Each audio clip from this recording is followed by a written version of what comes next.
अस्सलाम वालेकुम जी। मेरा नाम कदस भट्ट। इस वीडियो में आपके साथ मैं पिछले 24 घंटे की क्रिप्टो मार्केट की लेटेस्ट न्यूज़ अपडेट्स और साथ अपना तजिया शेयर करूंगा। आज सीपीआई डाटा आना था। इस वक्त जब मैं वीडियो रिकॉर्ड कर रहा हूँ को मेरा ख्याल 15-20 मिनट हो गए हैं। यूएसए का सीपीआई डाटा यानी महंगाई के अदादो शुमार जो है वो मंजर यहाँ पे आ गए हैं। इसमें दो किस्म के महंगाई के यूँ समझ लें कि मेयार होते हैं महंगाई को चेक करने वाले। एक को कोर इन्फ्लेशन बोलते हैं, एक को हेडलाइन इन्फ्लेशन बोलते हैं। हेडलाइन इन्फ्लेशन जो ओवरऑल महंगाई का एक मेयार होता है कि चीज़ों की यानी गुड्स एंड सर्विसेज में कितनी महंगाई होती है, ये उसका ये लेवल है। और कोर इन्फ्लेशन बोलते हैं यानी जो वोलाटाइल चीज़ें होती हैं जैसे कि खाने की चीज़ें, जैसे कि एनर्जी की चीज़ें, उसको कोर इन्फ्लेशन बोलते हैं। तो अगर देखा जाए करंट जो डाटा रिलीज़ हुआ है उसमें कोर इन्फ्लेशन में तो ऐसा कोई फ़र्क नहीं है, जितना फोरकास्ट था उतना ही डाटा आया। लेकिन जो हेडलाइन है वो उसमें महंगाई में इजाफा हुआ है। तो महंगाई में इजाफा यानी फोरकास्ट किया जा रहा था ईयर ऑन ईयर का 3.6% महंगाई में इजाफा होगा, लेकिन वो बढ़ के 3.7%। इसी तरह मंथ और मंथ में 0.3% फोरकास्ट थी और फोरकास्ट से ज़्यादा महंगाई हुई है। और जब महंगाई ज़्यादा होती है तो इंटरेस्ट रेट बढ़ने के चांसेस ज़्यादा होते हैं, क्योंकि जेरेमी पॉल ने कहा था कि अगर इन्फ्लेशन बढ़ती रहती है तो हमें इंटरेस्ट रेट मज़ीद बढ़ाने पड़ेंगे। तो इससे इंटरेस्ट रेट मज़ीद बढ़ता है तो रिस्की मार्केट्स में सरमाया उनके ऊपर प्रेशर आता है। तो मैं देख रहा था बीटीसी की प्राइस सीपीआई डाटा आने के बाद, हालांकि डाटा बैरिश है, डाटा नेगेटिव है, इसके बावजूद प्राइस यहाँ पे पंप नहीं हो रही। भाई इस वक्त जब मैं वीडियो रिकॉर्ड कर रहा हूँ बीटीसी की प्राइस 26,845 पे ट्रेड हो रही है। हालांकि कोई 1.5-2 घंटा पहले ये 26,600 समथिंग के ऊपर ट्रेड हो रही थी, यानी $200-250 प्राइस कम पे ट्रेड हो रही थी। अब मज़ीद प्राइस को डंप होना चाहिए था, लेकिन प्राइस जो है वो डंप नहीं हो रही। आई डोंट नो जब आप वॉच कर रहे होंगे उस वक्त प्राइस जो है वो मज़ीद नीचे जा रही होगी या ऊपर रिकवरी करती हुई आपको नज़र आएगी। लेकिन फ़िलहाल मार्केट फंडामेंटल की साइड पर देखें, मैक्रो इकोनॉमिक की साइड पे देखें तो मार्केट बैरिश सिग्नल दे रही है।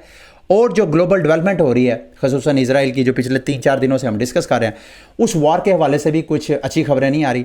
अभी खबरें हैं कि ईरानियन प्रेसिडेंट और सऊदी जो प्रिंस हैं मोहम्मद बिन सुलेमान, उनकी टेलीफोनिक गुफ्तगू हुई है। ओवरऑल जो इस हवाले से गुफ्तगू हुई है कि कैसे ईरान ने तो खुल के हमास को सपोर्ट किया है। और सऊदी प्रिंस के हवाले से खबरें हैं कि सऊदीया ने अमेरिका को पैगाम दे दिया है कि इजराइल के साथ उनकी जो पीस टॉक्स हो रही थी वो उनको बंद करने जा रहे हैं। और थोड़ी देर पहले ट्विटर के ऊपर लाइव स्ट्रीम एक चल रही थी। उस लाइव स्ट्रीम नहीं थी लेकिन स्पेस के ऊपर लिखा हुआ था कि इजराइल ने सीरिया में एयर स्ट्राइक्स की हैं। इजराइल जो एयर फोर्स है उन्होंने वहाँ पे एयर स्ट्राइक किया। तो ये मामला अगर एस्केलेट होता है तो ये भी एक तरह का बैरिश मार्केट के लिए एक सिग्नल है आपके लिए। ठीक है, जो ट्रेडर्स हैं इस हिसाब से वो ट्रेडर जो अपनी पोजीशंस वगैरह सेट कर सकते हैं। अच्छा, रियल वर्ल्ड एसेट्स के हवाले से ये एक बड़ी अच्छी ट्वीट है, मैंने आपके साथ सोचा शेयर करूं, क्योंकि आज एक रियल वर्ल्ड एसेट जो है वो कोलैप्स हुआ है। वो क्यों कोलैप्स हुआ है वो मैं अभी आपके साथ शेयर करता हूँ। अच्छा, देयर इज़ अ हाइप। पिछले चंद हफ्तों से मैं इस चीज़ को कवर कर रहा हूँ। वैसे तो जब से ये हाइप क्रिएट हुई है उस वक्त से मैं टाइम टू टाइम आपको आगाह करता आ रहा हूँ। रियल वर्ल्ड एसेट एक अलग से मार्केट में, क्रिप्टो मार्केट में एक नैरेटिव खड़ा होगा, और वो क्रिप्टो करेंसीज जो कि जिनकी यूटिलिटी जो है रियल वर्ल्ड एसेट के अराउंड है, उनके ग्रो करने के उस नैरेटिव के साथ साथ चांसेस हैं। उसमें जो सबसे ज़्यादा नंबर 1 इस वक्त प्रोजेक्ट है वो है चेन लिंक। क्योंकि चेन लिंक की जो पार्टनरशिप्स हुई हैं बड़े बड़े बैंक्स जिसमें JP Morgan, city bank, Barclays और इंटरनेशनल बैंकिंग सर्विसेज जैसे स्विफ्ट है, फिर ट्रिलियंस ऑफ डॉलर की एसेट मैनेजमेंट ब्लैक रॉक, उनके साथ पार्टनरशिप, ये सारा सिग्नल कर रहा है कि रियल वर्ल्ड एसेट भी एक ऐसा नैरेटिव है जो कि आइंदा बुल मार्केट में अच्छा खासा पंप हो सकता है। तो इस नैरेटिव में अगर पैसा आता है तो इसके साथ अटैच क्रिप्टो करेंसीज का भी पोटेंशियल है पंप करने वाला। उनमें chain link is number 1 as per the experts जो मैं आपके साथ शेयर कर रहा हूँ। लेकिन ज़रूरी है कि रियल वर्ल्ड एसेट की जो मार्केट है वो रिस्क फ्री है।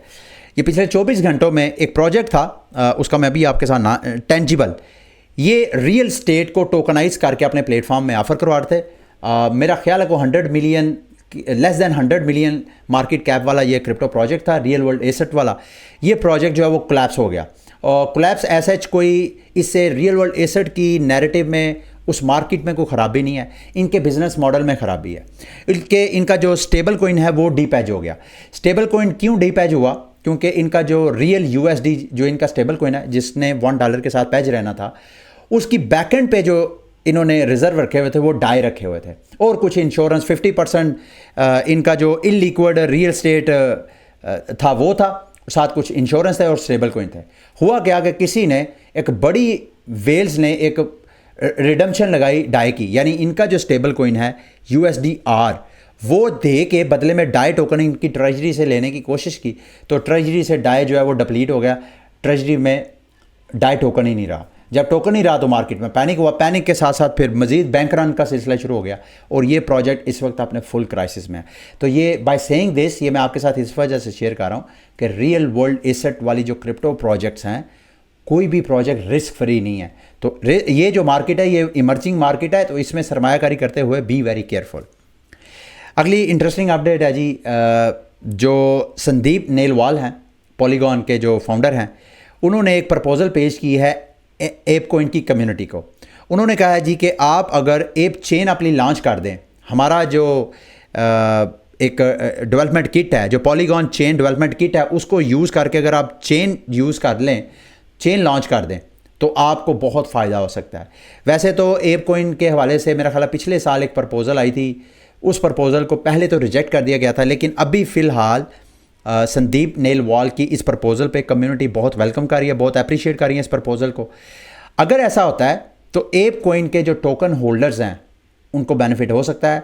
Be very careful, by the news वाली आप ये इसको करके तो आप इसके टोकन्स को, एप कॉइन का जो टोकन है एप, उसको आप कर सकते हैं। इन केस अगर ये प्रपोज़ल अप्रूव हो जाती है और अपनी ये नई चेन बिल्ड करते हैं, तो शॉर्ट टर्म के लिए प्राइस जो है शायद इसकी आपको पंप होती हुई नज़र आए। ठीक है, अच्छा, स्टार्स अरीना जो एवलॉन्च का एक सोशल मार्केट प्लेस था, बिल्कुल ऐसे ही जैसे फ्रेंड टैक है उस तरह का, वो हैक हो गया था। उस खबरें हैं कि उसके भी 90% जो स्टोलन फंड्स हैं वो रिकवर हो चुके हैं। कल ह्यूबी के हवाले से खबर थी कि उनके भी फंड्स रिकवर हो गए हैं। ये कितने अच्छे लोग हैं जो हैकिंग करते हैं, 10% बाउंटी लेते हैं और उसके बाद फंड्स जो हैं वो वापस कर देते हैं। चार्ल्स हास्किंसन ने अपने ब्लॉकचेन की गवर्नेंस के हवाले से एक नया कंसेंसस मॉडल पेश किया है। उस कंसेंसस मॉडल को इनके बकौल बोलते हैं जी ट्राई कैमरल गवर्नेंस सिस्टम, जिसमें वैलिडेटर्स गवर्नेंस में अलग पार्टिसिपेट करेंगे। फिर साथ साथ इन्होंने कॉन्स्टिट्यूशनल कमेटी भी उसमें बनाई है जी, ये देखें, between stakers, delegated members and a constitutional committee, ये बैठ के इनके गवर्नेंस के हवाले से फैसले करेंगे। और बकौल इनके कार्डानो इसके बाद ज़्यादा डिसेंट्रलाइज हो जाएगा। लेकिन अभी भी जो कार्डानो के नाकदीन हैं वो कह रहे हैं जी कि अभी भी कार्डानो जो है उसमें सेंट्रलाइजेशन बाकी है। अच्छा, इसके अलावा चार्ल्स हास्किंसन की एक ट्वीट जो है वो शेयर की जा रही है, जिसमें वो इथीरियम के हवाले से अपनी भड़ास निकाले हैं। गो के इथीरियम के ये को फाउंडर हैं। इथीरियम को ये एक कमर्शियल एंटिटी बनाना चाहते थे। जब उन्होंने कहा कि हमने इथीरियम फाउंडेशन को नॉट फॉर प्रॉफिट बनाना है, तो ये इन्होंने अपने रास्ते जुदा कर लिए और कार्डानो एडा के नाम की एक नई चेन खड़ी कर दी। तो ये कहते हैं जी कि जो SEC की तरफ से फेवर मिल रही है, ये फेवर जो है ये सही नहीं है इनकी नज़र में। यानी इनको या तो SEC इनको भी फेवर करे, अगर इनको नहीं करा तो फिर इथीरियम को भी फेवर नहीं होनी चाहिए। डोजकॉइन के हवाले से जो डोजकॉइन के फाउंडर हैं, बिली मार्कस शायद इनका नाम है, शिबातोशी नाकामोटो के नाम से ये पॉपुलर हैं। इनके ऊपर एक छोटी सी तनकीद की। उन्होंने कहा जी कि क्या डोजकॉइन जो है वाकई एक डेक्स जो है वो प्रमोट कर रहा है, जिसका 50% फ़ीस जो है डोजकॉइन के अकाउंट में जाता है। इस पे इन्होंने तनकीद का जवाब दिया। मेरा मकसद ये शेयर करना नहीं है, मैं डोजकॉइन के चार्ट पे नज़र डाल रहा था, वीकली चार्ट पे। अगर आप देखें तो डोजकॉइन की प्राइस जो है पिछले साल के मई के महीने से देख लें तो मई के महीने से एक ख़ास रेंज के अंदर ट्रेड हो रही है। यानी लोएस्ट प्राइस इसकी तकरीबन 5 सेंट है और जो हाईएस्ट प्राइस है 11 सेंट है, और 11 सेंट भी सिर्फ 1-2 हफ्ते रही है। जो टाइट रेंज है इसकी तकरीबन 5 सेंट से 9 सेंट के दरमियान, ये पिछले साल, सवा साल, 1.5 साल से ये इसी रेंज में ट्रेड हो रही है। और प्राइस मुसलसल आपको डिसेंडिंग पैटर्न दिखाता हुआ नज़र आ रही है। और साथ साथ ये सिर्फ इसका मसला नहीं है, जो दीगर जो मीम कोइंस हैं जैसे शिबा को भी अगर आप देखें वीकली चार्ट के ऊपर, तो शीबा पे भी आपको ऑलमोस्ट इसी तरह का, हालांकि शीबा ने अपने बहुत मंजन बेचने की कोशिश की है, उन्होंने अपनी चेन लॉन्च की, उसकी भी प्राइस में उसकी चेन की वजह से, शिबारियम चेन जो है उसकी वजह से कोई हमें रिकवरी नज़र नहीं आई। और साथ साथ पेपे कोइन, अब ये मैं शीबा लोड हो गया, माफ़ी चाहता हूँ, मेरा चूँकि ट्रेडिंग व्यू अकाउंट नहीं चला तो मैं इसी वजह से बाइनांस के अकाउंट पे ही आपको लॉगिन कर, तो शीबा का अभी चार्ट लॉगिन होता है तो उस पर भी देखें तो उसमें भी आपको डिक्लाइन ही नज़र आ रहा है। और इसी तरह पेपे भी देखें तो पेपे भी अपना ऑल टाइम लो बनाता हुआ नज़र आ रहा है। तो जितना मीम कोइन का फ़िलहाल जो टोकन्स हैं, कॉइन्स हैं, वो अपने लोएस्ट प्राइस में है। इसमें दो अपॉर्चुनिटीज़ निकलती हैं। नंबर वन तो ये कि आप मीम कोइंस से आइंदा के लिए तौबा कर लें, मीम कोइन में इन्वेस्टमेंट ना करें, ये प्योरली जुआ है, ये बैटिंग है, क्योंकि इनकी कोई यूटिलिटी होती नहीं है। आप थोड़ी देर के लिए इमेजिन करें, अगर किसी ने कोई ब्लॉकचेन सर्विस इस्तेमाल करनी है तो वो जो मेन पॉपुलर चेन्स हैं, बड़ी बड़ी चेन्स, उनकी सर्विस यूज़ करेगा या कि वो मीम कोइंस की चेन्स को यूज़ करेगा। ये मीम कोइंस जानबूझ के अपनी हाइप कायम रखने के लिए हम चेन लॉन्च कर रहे हैं, हम ये कर रहे हैं, हम NFT कलेक्शन लॉन्च कर रहे हैं, हम बर्निंग कर रहे हैं, ये सब मंजन हैं, ये बेचने की कोशिश करते हैं। एक तो यह है कि आप इससे पक्की तौबा कर लें। दूसरी ऑप्शन ये है कि चूँकि मार्केट बेयर है, बेयर मार्केट में ओबियसली इसके ऊपर भी इम्पैक्ट आना था, इस मार्केट के अंदर जो मीम मार्केट है, तो यहाँ पे ये प्राइसेस अपनी लोएस्ट रेंज में ट्रेड हो रही हैं। यहाँ पे की गई सरमायाकारी आपको अच्छा खासा रिटर्न दे सकती है।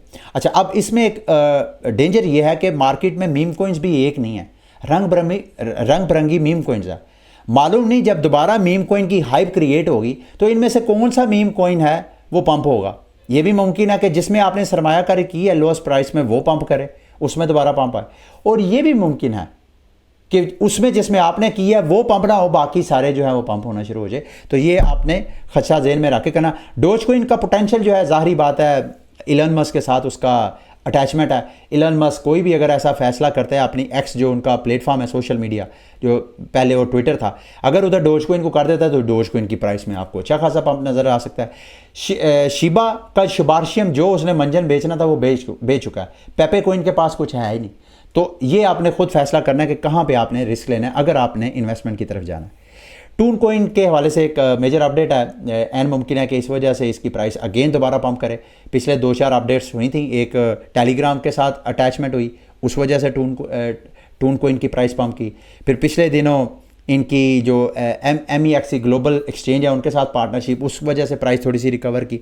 अभी फिर मेरा ख्याल है $2 के करीब ये ट्रेड हो रही है।